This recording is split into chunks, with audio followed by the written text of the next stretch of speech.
Kasih sebelumnya perkenalkan, saya Yuhoyan Ardika Winata dengan NIM 22055410001 em, dari kelas A untuk mata kuliah energi dan sumber daya air. Nah, jadi di sini izinkan saya untuk memaparkan tentang hasil jurnal yang telah saya terjemahkan. Yaitu di sini saya mengambil jurnal dengan judul Sistem Pengkondisian Daya Pembangkit Listrik Tenaga Mikrohidro untuk Aplikasi Pembangkit Terdistribusi. Nah, namun izinkan saya sebelumnya memaparkan beberapa hal tentang jurnal saya ini, yaitu di mana untuk jurnal ini eh, untuk autornya sendiri itu adalah Marcelio G. Malina dan juga Mario Pacas. Nah, untuk autor yang pertama itu berasal dari Institut de Energia Electrica University Nacional de San Juan dari Argentina. Kemudian untuk autor yang kedua itu berasal dari Institut Elektronika Daya dan Penggerak Listrik Universitas Siegen di Jerman. Untuk jurnal ini dipublish atau dipublikasikan oleh IEEE pada tahun 2010.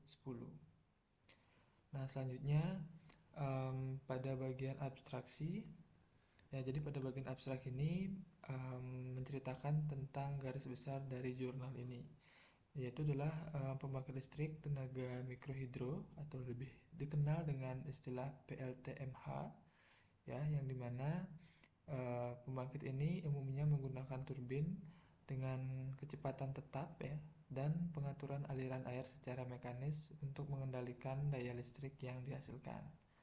Nah, meskipun metode ini cukup efisien, nah sistem mekaniknya tergolong rumit dan juga mahal, sehingga lebih cocok untuk instalasi berskala besar. Nah, menanggapi hal tersebut, jurnal ini mengusulkan desain um, lanjutan PLTMH yang lebih sederhana namun tetap efisien dengan menggunakan turbin berkecepatan tinggi yang lebih kecil, ringan, kuat, dan juga memiliki efisiensi tinggi. Nah, jadi dengan desain baru ini itu menghilangkan beberapa kebutuhan akan pengaturan mekanis yang kompleks tadi.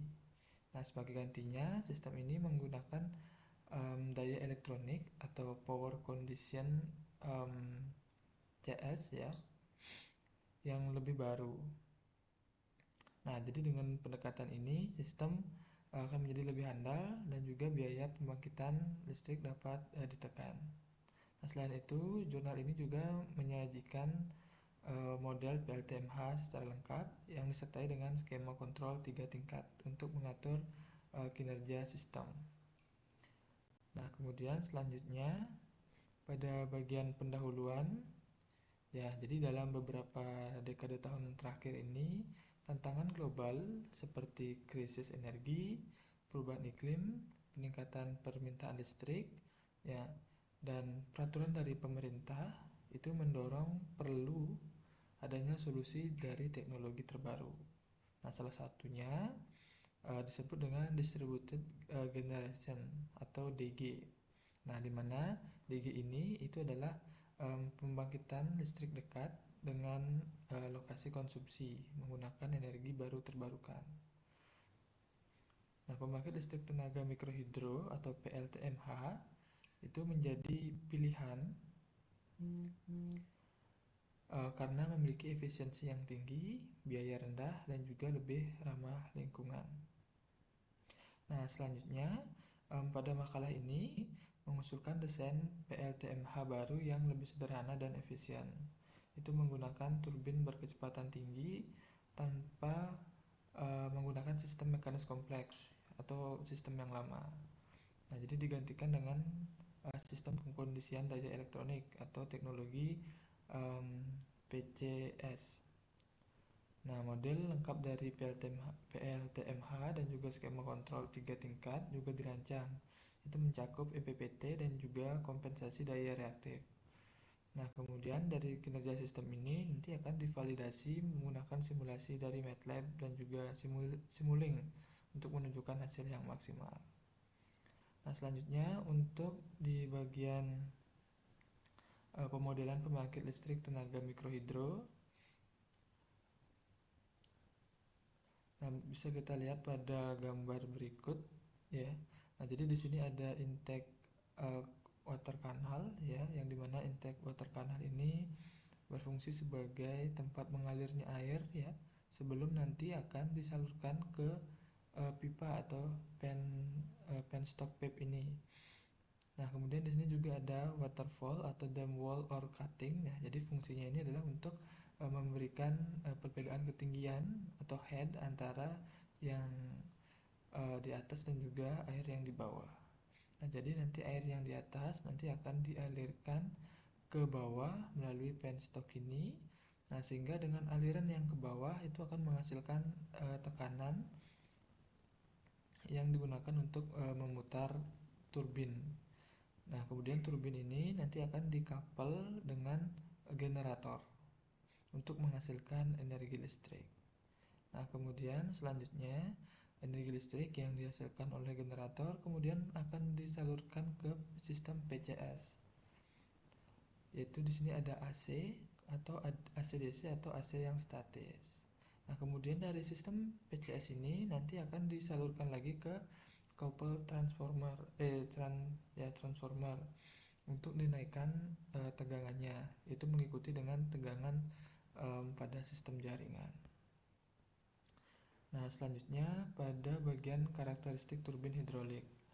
Nah, jadi turbin hidrolik ini dirancang untuk kondisi air dengan ketinggian dan juga aliran rendah.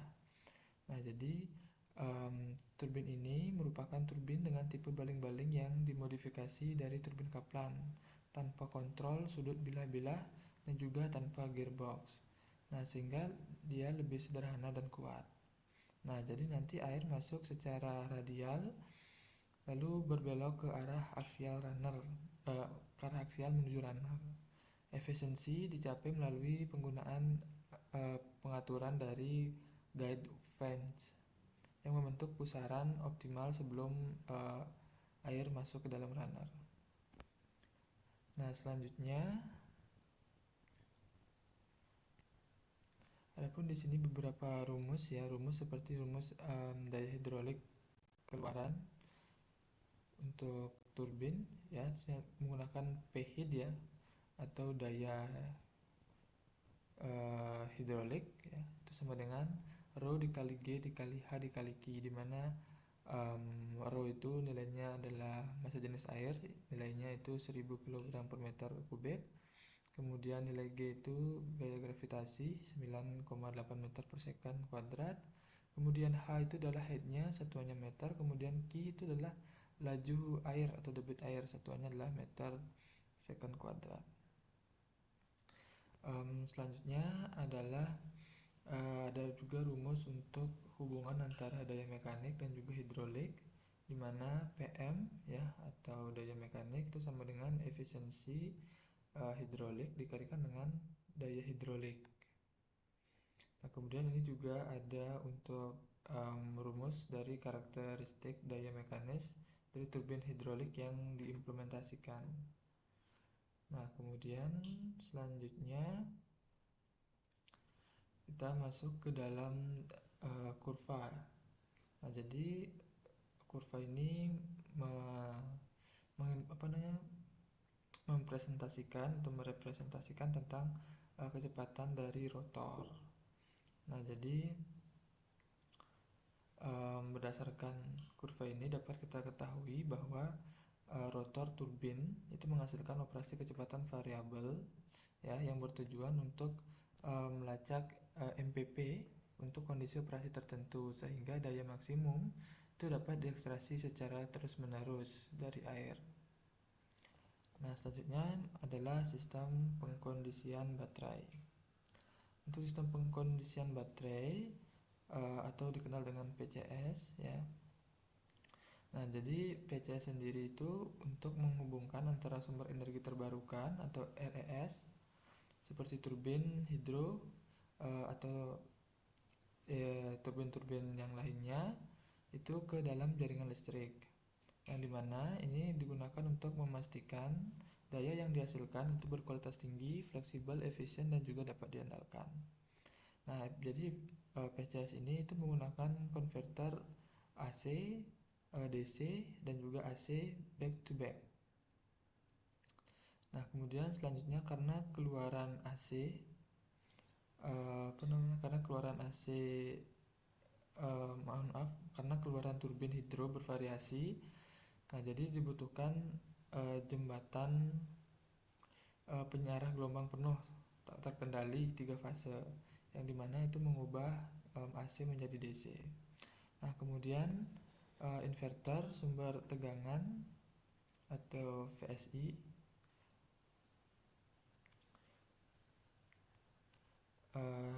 digunakan, maksudnya VSI 3 fase dengan IGBT itu mengubah kembali menjadi AC untuk jaringan. Kemudian dikontrol melalui modulasi lebar atau PWM, pulsa PWM. Nah, kemudian untuk stabilitas daya, konverter DC to DC atau copper itu dihubungkan antara penyiarah dan juga VSI. Itu untuk menyederhanakan kontrol dan juga mengurangi biaya.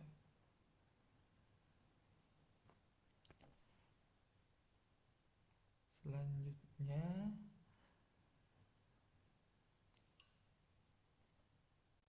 nah, ada pun beberapa kelemahan jika dibandingkan dengan topologi satu tahap, yaitu adalah pertama itu mengurangi efisiensi konversi daya karena adanya 2 tahap konfigurasi tahap, yaitu konverter meningkatkan DC ke DC dan juga DC ke AC, sehingga efisiensi akan berkurang. Kemudian dari segi keandalan juga akan berkurang karena banyak komponen yang digunakan, itu akan menambah beban. Kemudian untuk volume dan juga berat akan menjadi lebih tinggi. Nah, kemudian selanjutnya adalah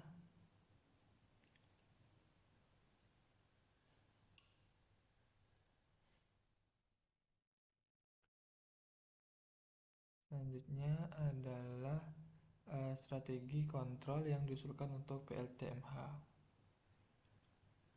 Jadi selanjutnya adalah strategi kontrol yang diusulkan untuk PLTMH. Jadi kontrol yang diusulkan dari 3 fase yang terhubung dengan jaringan PLTMH sendiri terjadi 3 level, yaitu level eksternal, tengah, dan internal. Nah, berikut adalah penjabarannya. Untuk gambar 4, kontrol dengan tingkat eksternal ya. Jadi kontrol tingkat eksternal ini PLTMH mengatur pertukaran daya aktif dan reaktif dengan jaringan melalui mode kontrol daya aktif atau APCM. Kemudian dan juga menggunakan mode kontrol tegangan atau VCM. Nah, VCM itu mengendalikan tegangan pada titik sambung PCC atau VSI dengan manipulasi komponen reaktif arus menggunakan pengontrol PI dengan drop. Nah, sementara itu untuk APCM itu bertujuan untuk memaksimalkan transfer daya hidro ke jaringan dengan menyamakan daya aktif yang disuntikan dengan daya instan maksimum. Nah, kemudian ini selanjutnya adalah untuk skema kontrol multi level yang diusulkan untuk PLTS 3 fase yang terhubung dengan jaringan.